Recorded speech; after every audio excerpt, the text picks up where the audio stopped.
उपमुख्यमंत्री एकनाथ शिंदे यांचे महाबळेश्वरमध्ये आगमन झाले असून महाबळेश्वर येथे आज सुरू होत असलेल्या महापर्यटन उत्सवाच्या उद्घाटनासाठी एकनाथ शिंदे दाखल झाले आहेत।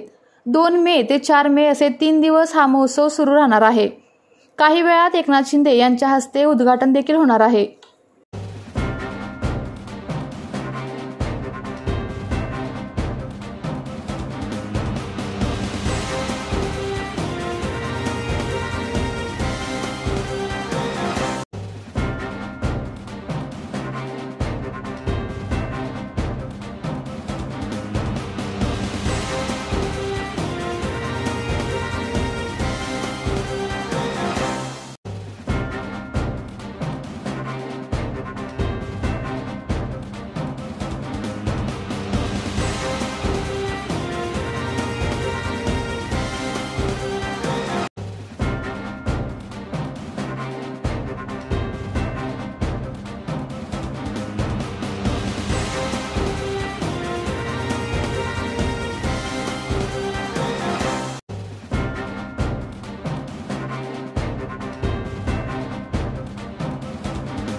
आपल्या तालुक्यातील जिल्ह्यातील बातम्या सर्वप्रथम पाहण्यासाठी आजच सातारा न्यूजला YouTube चॅनलवर सबस्क्राइब करा, लाईक करा, शेअर करा आणि बेल आयकॉन प्रेस करायला विसरू नका।